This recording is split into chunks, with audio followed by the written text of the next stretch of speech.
Alright guys, today I'm going to show you how to make two different types of pop-up heart Valentine's Day cards. The first card is going to show you how to make a heart that actually comes out on kind of a zigzaggy piece of paper. And then the second one shows you a heart that is part of the card itself. Sorry if that's a little hard to see. And to do this, we are going to need a few materials. Of course, we're going to need some scissors to cut out anything that we need for our hearts. We're going to need some tape or glue. I'm using tape just because I don't have glue on hand at the moment. We're going to need a sheet of paper, one for each card, and some scraps. I have been using for my scraps the extra rectangular pieces of paper that we've been kind of collecting from our origami projects. And then finally, you're going to need stuff to color with. Here's a little twistable crayon. I have colored pencils. Whatever you have on hand will work fine. So for our first one, we're going to make that pop-up heart card. Now this one is pretty simple.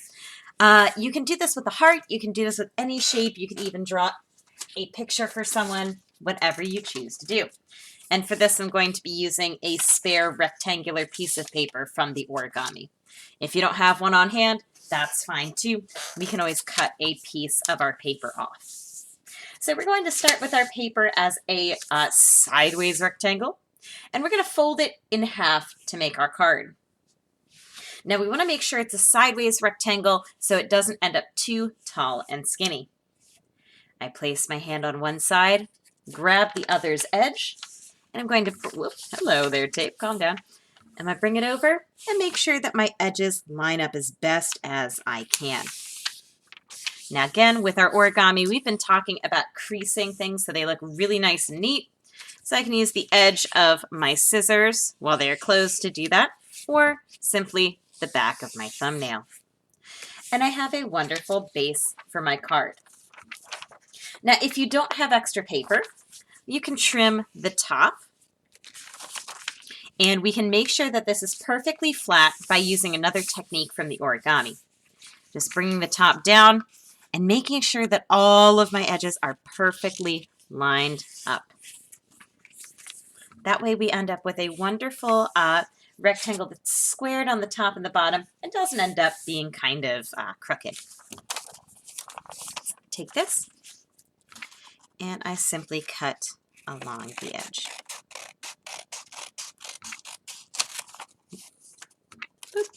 Ta-da! So I have this extra piece that I can use for my zigzag pop-up and for my heart. So I'm going to draw my heart, and again, you could do a cat, you could do a picture, you could do whatever you want. I'm just going to quickly draw a heart and color it in. And since we're cutting it out, haha, I can get as out of the lines as I would like. And then I'm going to cut it out.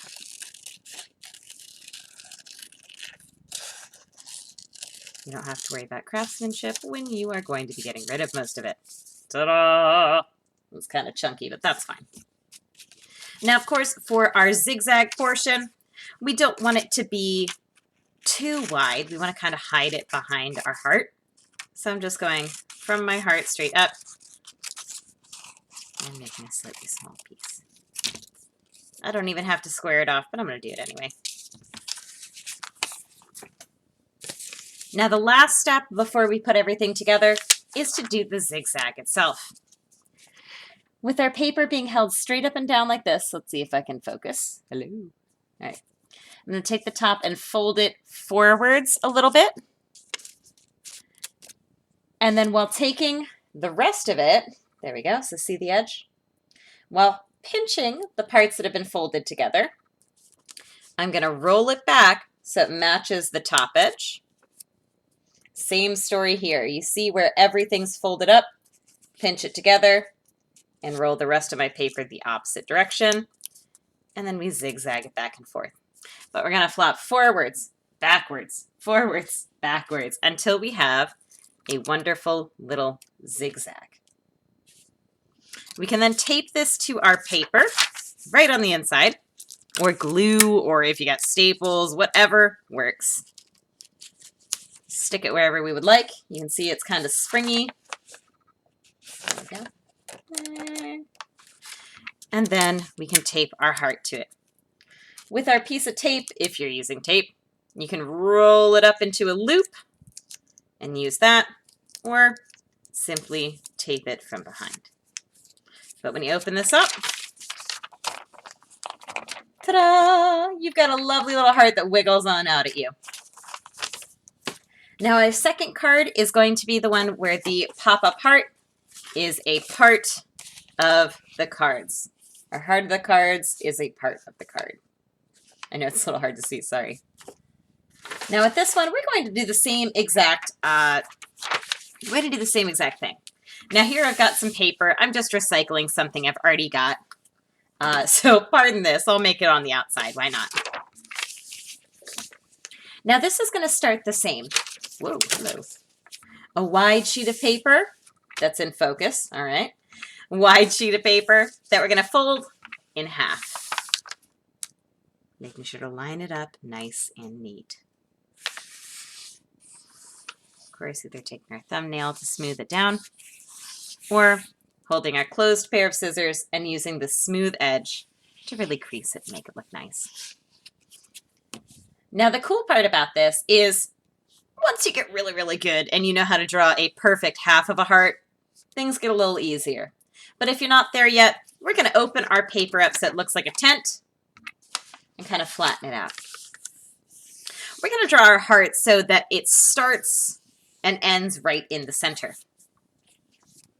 Now, it doesn't matter how symmetrical this is, and I'll show you why in just a second. So we have our line right here. So I'm going to start down, come up like I'm about to draw a circle, but instead of coming around into my circle, I'm going to go straight down. Same thing on the other side. I want to pick which side I like best.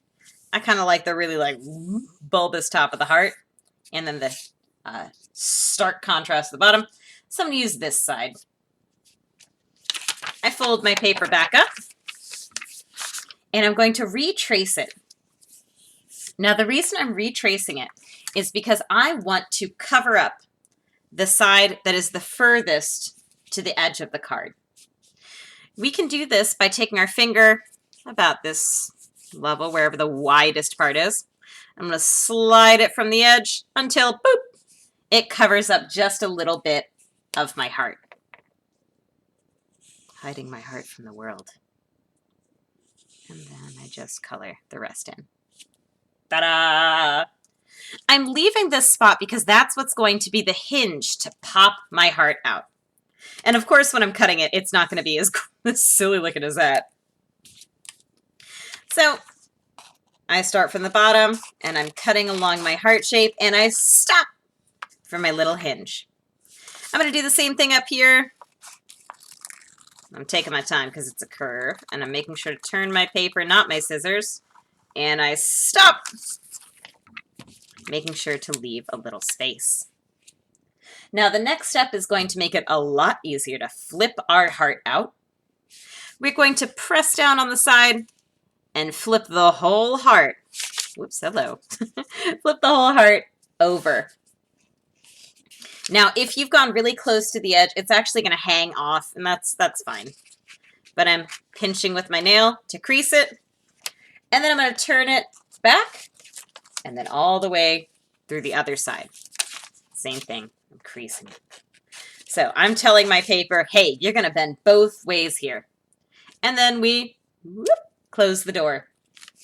Finally, we open our card up, and we're going to take that heart. So I like to slide my finger right underneath. And here's the hardest part. We have that valley fold, just like we've seen in a lot of our origami.